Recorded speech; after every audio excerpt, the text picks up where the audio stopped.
gee, just about the 700,000 votes that President Trump was ahead by 2 days ago, that disappeared. And we have no way of knowing, because we were deprived of the right to inspect, if a single one of those ballots is legitimate. That is unheard of. It's illegal. It's unconstitutional. And we will be bringing an action challenging that. And I emphasize to you, it's only one of the many other infirmities in this election. I know this city has a sad history of voter fraud. After all, Joe Frazier is still voting here. Kind of hard since he died 5 years ago, but Joe continues to vote. If I recall correctly, Joe was a Republican, so maybe I shouldn't complain. But we should go see if Joe is voting Republican or Democrat now from the grave. Also, Will Smith's father has voted here twice since he died. I don't know how he votes because his vote is secret. In Philadelphia, they keep the votes of dead people secret. At least that is something that you can be commended for. I'm not attacking the people of Philadelphia. I'm attacking your decrepit democratic machine, which has a lot of other reasons to be attacked. It's been around for 65 years. You keep electing the same people. The city gets no better. The crime goes way through the roof. The riots you have, the police stand by and watch it, not because of the police, because you have a mayor that lets them stand by and watch it. You got a district attorney who lets people go free. You are poorly served, ladies and gentlemen of Philadelphia. And then you got a political machine. Mayors who let riots take place, district attorneys who set criminals free. I don't think they're going to care much about ballot fraud. This is outrageous. In an enormously important contest with a very, very suspect method of voting, there was no security. Zero.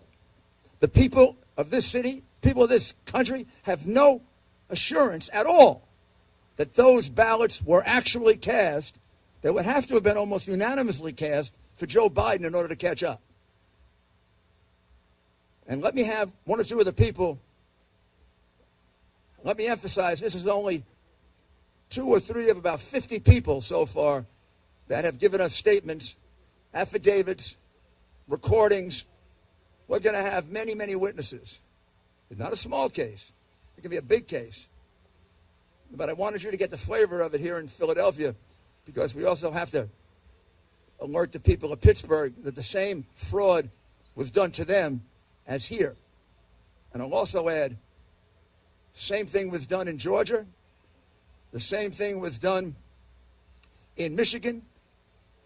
The same thing was done in North Carolina. Seems to me somebody from the Democratic National Committee sent out a little note that said, don't let the Republicans look at those mail-in ballots, at least not in the big Democratic hack cities that we control.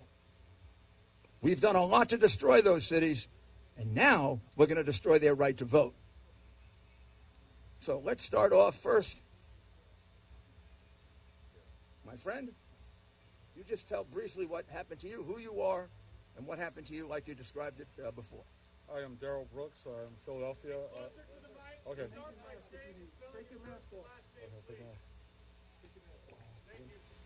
All right. Daryl Brooks, Philadelphia resident. Here for about 2 years. I come out here to support our president, and this is one of the reasons why I wanted to be on the go to the poll to watch. A lot of us were excited about the president winning a second term, and a lot of individuals, African Americans in Philadelphia, were, especially men, were talking about the 401k plan and how they were excited because their finances. So when I go to the poll, it was basically they put us at 20 feet away, and they said no cameras, no phones, you cannot take pictures. I was even harassed by some of the Democratic Party poll watchers, and that is also recorded. And then next thing you know, it was 6 feet away, and they still would not allow us to see anything that was happening. We saw people working on the ballots, but we didn't know any names. We didn't see anything. We don't know if people voted twice or three times. We didn't know if people were dead. People were voting.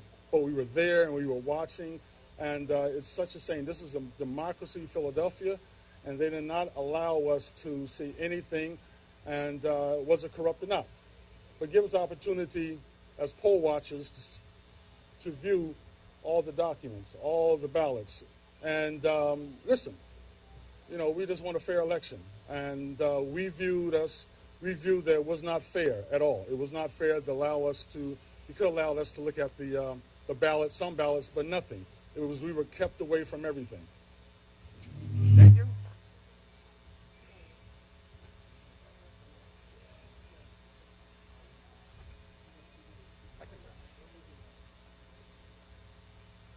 Hello, I'm Matt Silver. I went for 16 hours straight poll watching. It took about 30, 45 minutes to get through, despite me having credentials of all possible manner. Eventually I showed an email proving that I was supposed to go in. They at least let me through. When I was there, I was turned away for a tablet. They did not want any tablets or computers there. I had to bring that elsewhere. Eventually, when I was let through, you were not able to get anywhere near the ballots. There were 3 rows of people counting ballots. The closest at my day, may have been 15 feet away. Then there was another row, then there was another row. To the extent that you could see anything, we were told repeatedly, including by Democratic poll watchers, including by police, that if they see us taking a photograph or a video, we'll be thrown out and not let back in. The only place you could use a phone was several hundred feet away from the ballots. I don't know what they were trying to protect. When I was there, I saw some people looking at the ballots legitimately. Some people were flipping through them at a rate of every second or so in a way that we specifically could not even see a single thing. To the extent that you could see a thing in certain boxes, I saw they seemed to be, at least certain boxes, seemed to be in the same unusual pen and seemed to have very similar handwriting. Some boxes were normal, some boxes were like that. When they finished with going through boxes, they put them in the very, very back of the room where you couldn't see a thing hundreds of feet away. Then they put supposedly the same boxes, I can't tell if they are or are not, through separate machines where they stripped the ballots, the outer casing with people's signatures to the privacy ballot. At that point, the actual signatures are completely separate from the privacy ballot, and they'll never be able to be tracked back. What I saw was disturbing, and the process seemed to be specifically so we could not observe, and also so we could not challenge. The only way to challenge something was to call an individual called Seth, who was in the back of the room, who could speak to people. And again, they were very worried about photographs and videos.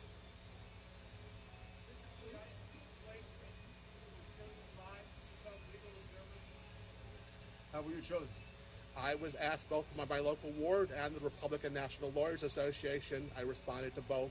I was willing to do so. There was some type of vetting process, including my bar number and I guess my credentials, and then I was accepted. And you're an attorney, right? I am an attorney.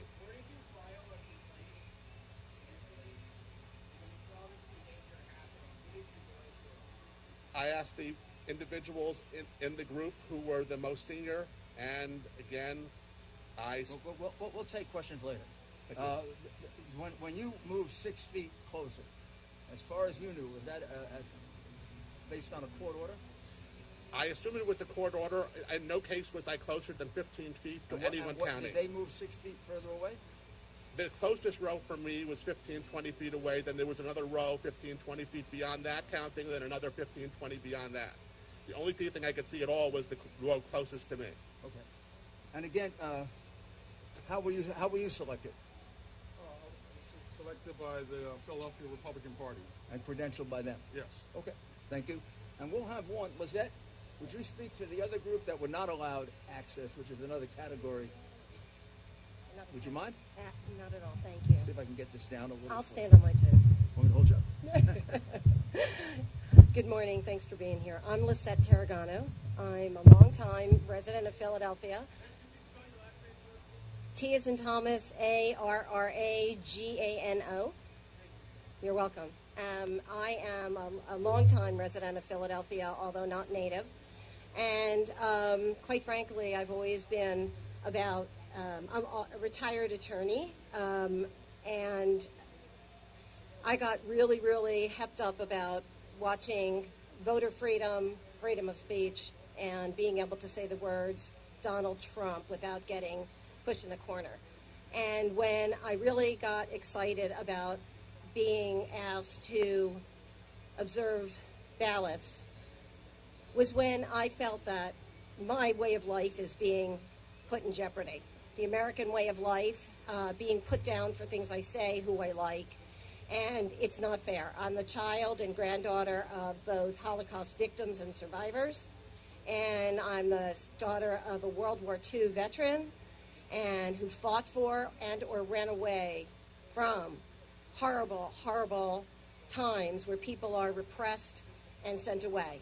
And what I noticed when I was brought in to be a poll watcher, I was never brought in, actually. I never got past the first identification stage. They kept saying that mine, as well as 5 or 6 other Republicans, their names hadn't been entered into the system. And after the first time it happened, the second time it happened, I had no second thoughts about it being a problem, more that somebody failed to finger us into the computer system. But after a while, what I witnessed, and I said to Mr. Giuliani before, in a morbid curiosity staring at, I felt insidious fraud going on. I felt that we were kept away from doing our civil duty. That was everybody on both parties should be upset about. This is horrible. We're being restricted. We're being restrained. And I see this nothing as the insidious nature of the Philadelphia and Pennsylvania governments who are keeping us away from doing what we were meant to do. Thank you. Thank you. Was that the other 1, 2, 3? Are here with me today. The other 3 here are also poll watchers who were deprived of their opportunity to even go into the room. I could have brought, I'm getting a list now to count them, I could have brought about 50 with me, but I didn't do it for 2 reasons. 50 is too many. Number 2, they're afraid. They're afraid of being publicly identified. They're willing to testify in court. They're afraid there'll be repercussions against them because one of the people that did speak on television has already had threats. Jeremy Mercer, who was in charge, has already given a statement twice, both here in Philadelphia the day after the election, I believe, and then he was interviewed on television. Jeremy will basically corroborate the statements that were given about the fact that he was there for 21 hours and then again for another couple of hours. He believes about 300,000 ballots went through. He was unable to see any of them. He requested an opportunity to do so numerous times. Then they went to court. They got an order that they could be 6 feet closer. They were put 6 feet closer, and the tables they were observing were put at least 6 feet further away, or the people moved to tables that were further in the back. The other witnesses who we've interviewed, and we've interviewed about half of the 50, all corroborate to a T exactly what you see here, that they thought they were going to show up to do an inspection.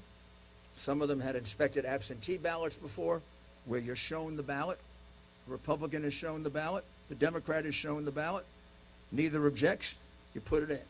If either objects, you put it aside for discussion later. Nothing like that happened here at all. This is a gross miscarriage of the process that would assure that these ballots are not fraudulent. It's a fraud, an absolute fraud. I mean, you can't just submit these ballots and not have them checked. They're highly suspect ballots, mail-in ballots. It's also highly suspect because it's almost mathematically impossible, several people have already testified, to close the lead that Biden closed when things closed on Tuesday night. President Trump was ahead by almost 800,000 votes. And it took a couple of days to be able to produce enough ballots to bring it down. Now, could some of those ballots have been manufactured in advance by the Democrat machine of Philadelphia? It wouldn't be the first time they did it.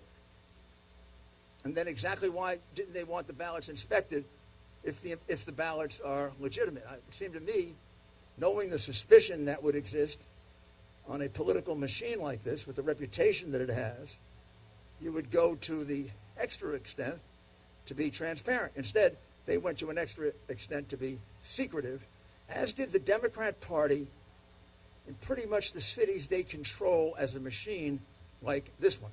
Because although we don't have as many complaints yet, we've got about 12 in Atlanta, we've got about 15 in Detroit, we've got about 20 more in the rest of Michigan. I would say in at least 10 states now, we have complaints almost exactly like this. This will be a statewide case because there are 300,000 ballots equally in question in Pittsburgh with witnesses similar to these witnesses.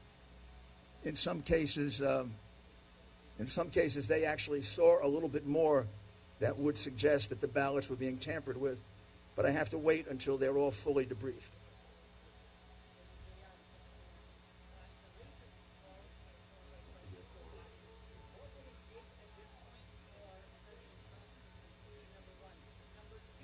Right.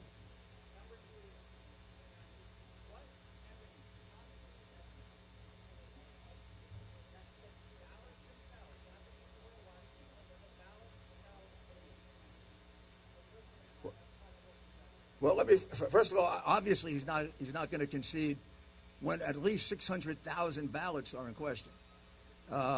It's not my job to determine if the ballots are right or not. It's their job. But with a mail-in ballot or an absentee ballot, the burden under law is on the party that's proposing it, which is why it has to be inspected. It's not my, how can I possibly tell you there's fraud or no fraud? The way they conducted themselves, because it looks, I can't tell you exactly what's on the ballot. They conducted themselves in a way that suggests that there was fraud. One of the things that does involve fraud is not making it possible for the people who are supposed to inspect.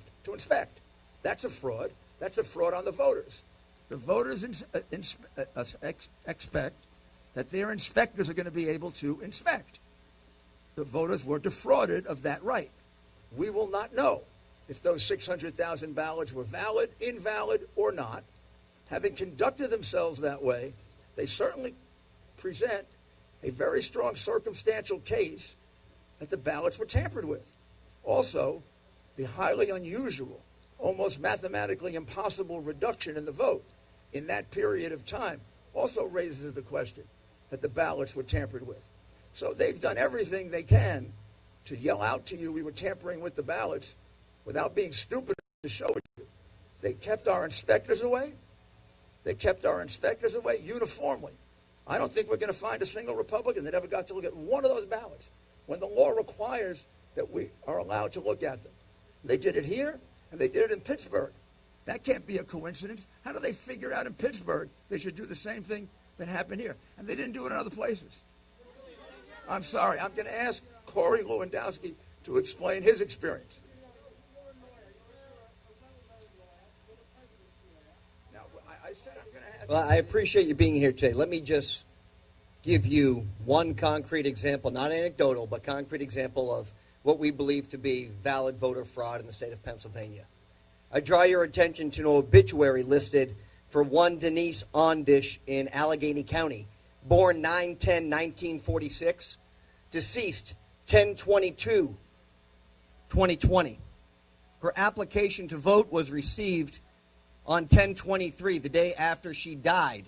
It was then mailed by the county back to her on 10/24/2020, 2 days after she had legally passed away. And the ballot was then received back at the county office on November 2nd, 2020. And when you go to the Secretary of State's website today, it says that she voted in this election effective November 2nd, 2020, a full 9 days after Miss Ondish of Allegheny County passed away. This is not, this is not empirical, this is not anecdotal. This is hard evidence, and if you do your jobs from the media, I'm sure you'll find additional examples, and this will be one of many that we will be filing with the court. Thank you very much. Also, when you say that there's no evidence. The people standing behind me are called witnesses. They will eventually, soon hopefully, appear in court and give this testimony, because we're going to file a federal lawsuit that will cover here and Pittsburgh, and we will have as many witnesses as the court needs. Right now, it could be as many as 90 witnesses. That's called evidence that there was a uniform deprivation of the right to inspect, which constitutes a fraud on the people of Pennsylvania, constitutes a fraud on all legitimate voters. Any illegitimate vote cancels a legitimate vote. And the burden of proof as to whether it's a legitimate ballot or not, when it's a mail-in ballot, is on the person proposing the ballot, because there's no other way to justify it. Well, they made it impossible to view those ballots, and there can be only one conclusion as to why you would make it so impossible. Because many, many of them were fraudulent. And you just don't lose leads like that without corruption. And you're in a city in which voter fraud is professional. It's not just amateur. Some places may be amateurs at voter fraud. Philadelphia is a professional place for voter fraud, because you have a decrepit Democrat machine that you have had in power for 60 years, and it's the reason why you have voter fraud. It's the reason why you have so much crime.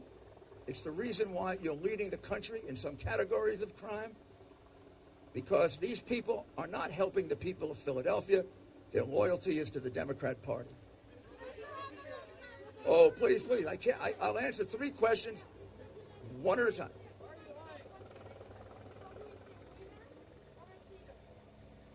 I'm sorry, I didn't understand that. Wiener?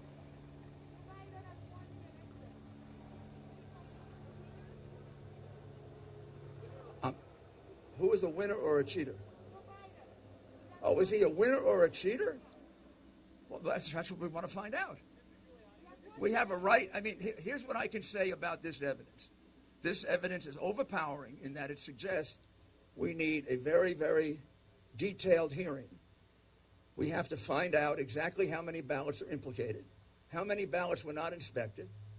The estimates I have so far, but we haven't finished this investigation, is there was about 150 to 200,000 ballots here and about 300,000 ballots in Pittsburgh.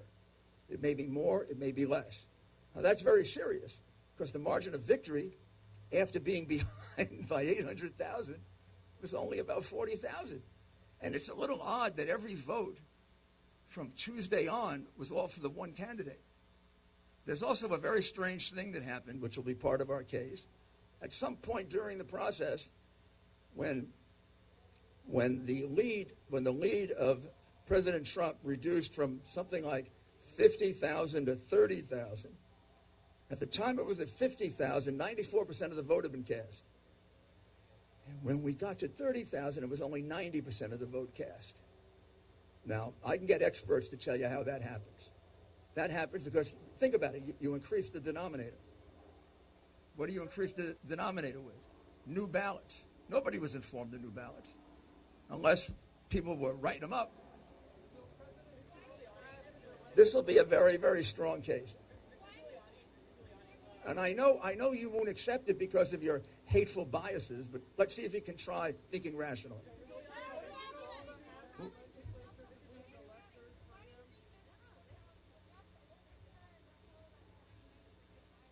The poll?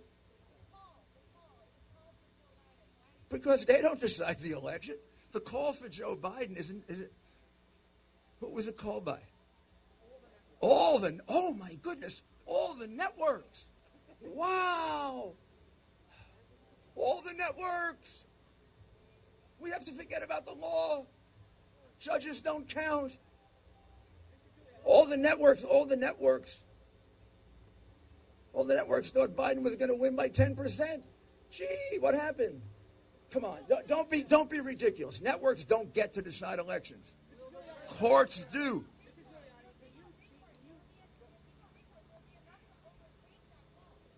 Of course, courts set aside elections when they're illegal. In this particular case, I don't know if there's enough evidence to set aside the entire election. Certainly not around the country, maybe in Pennsylvania. However, there certainly is enough evidence to disqualify a certain number of ballots. The ballots that were not properly inspected should be thrown out.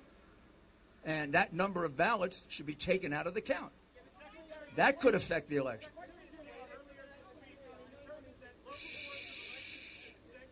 Shh.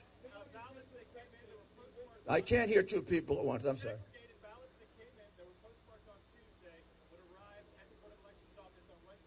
That's a whole new issue.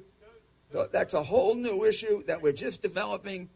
Seems to be a significant number of ballots, and there seems to be a significant number of, I shouldn't say significant, there seem to be 3 or 4 very credible witnesses that there was backdating going on, and there are direct witnesses for that, but I'm sure you'll call that not evidence. Not you, the general mob.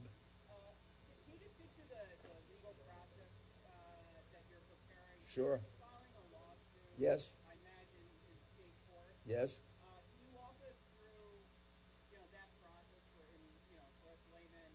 Sure. Simple. Thank you, sir. I can be a law professor. The case that we would file, many cases are going to be filed. Some big, some small. This is going to be eventually a big case, because it will go beyond Pennsylvania. But right now, the case is a civil rights case. It'll be filed in federal court. I'm sorry. It'll be filed in federal court. You could file it here or Pittsburgh. That'll be the choice of our lawyer, who's looking at it now. Since there seem to be more cases in Pittsburgh than here right now, I would guess it would be filed in Pittsburgh, but it would affect both jurisdictions. And what the case alleges is very simply that President Trump's campaign was denied its right to a fair count, which is a deprivation of civil rights. And if that's the case, the court has a wide range of what are called equitable remedies. Equitable remedies could include depriving that jurisdiction of a certain number of votes, equal to the number of votes that are proved to be not inspected properly. It could be to set aside an election, but that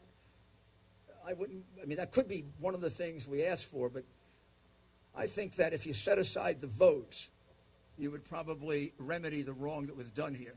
Now, it could turn out, as we go beyond Pittsburgh and we go beyond Philadelphia, and we have a little bit of evidence elsewhere in another Democratic part of the state that the same thing was going on, that it might spread to there. Where I do see it spreading, however, is sometime next week, unless I'm wrong, I think there'll be a similar case in Atlanta where similar things were going on. Republican inspectors showed up. They expected to inspect, right, like they do for absentee ballots, and they were uniformly kept out. They got to see nothing. And remember, Atlanta had to do the same thing you had to do. They had to catch Biden up because on election night he had lost.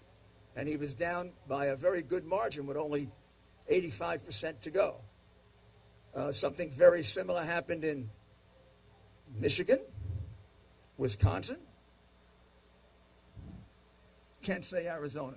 But in almost every state where President Trump had a lead going into the end of election night, some of the leads looking almost mathematically impossible to undo with the 5%, 10%, 20% of the vote.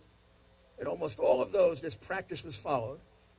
And I'm right now trying to find, did we get to see any ballots that we used for that purpose? If that's the case, then we have a massive nationwide lawsuit. So it could affect more than one state. But right now, the one that it definitely affects is the state of Pennsylvania in a very, very big way. But it's not the only infirmity in this state. There are dead people voting, no question about it. We get any number of complaints of that. We have a very serious problem with backdating of ballots, including 4 witnesses now who are testifying to that. Whether that becomes part of this lawsuit or it's something separate, that isn't developed as fast as this has. One last question.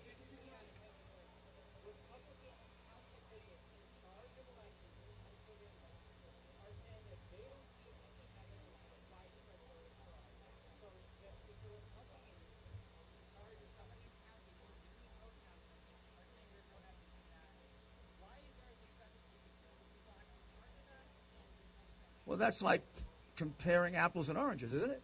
They're not in charge of Philadelphia. How would... I'm glad they didn't see widespread fraud. That was in Republican counties. I don't think there was fraud in Republican counties.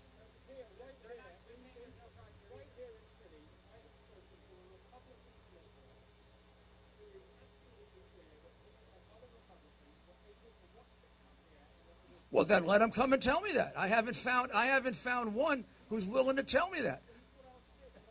Let him give me an affidavit under oath, under penalty of perjury. You're telling me these people are lying? Well, I've spoken to about 50 people. I have statements from 25. We've spoken to 50. Every single inspector. No. I didn't speak to them. Are you the lawyer for the other side, by the way? Well, you should get paid for it. The reality is that nobody has come forward, even though I've called the state party, the city party. I've asked, is there anyone that wants to come forward and say that there's anything unusual about the man in charge of this whole process, who watched the whole thing, has already come forward and given us a signed statement that no one got a chance to inspect. Now, unless this man had a secret opportunity to do it, there was one person in charge of all these people. He was there constantly for both days. Not a single Republican got a chance to view a single ballot. Now, if we got to view 10 or 12, well, then we'll reduce our number from 120,000 to 110,000. But you produced this man for me. So far, he hasn't come out of the woodwork.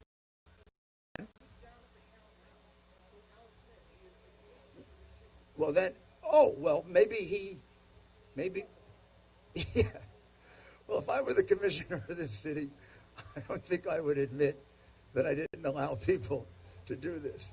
I mean, last time a Republican played ball with Democrats like that in New Jersey, he went to jail for 10 years. Thank you.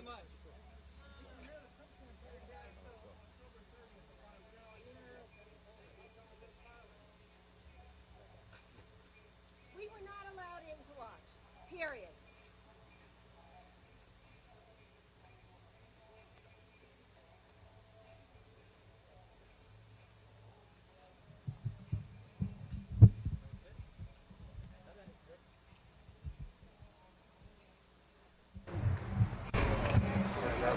Hey, there's a Twitter feed of 3.7 million views by a guy named Will Chamberlain of people being refused in. The whole video.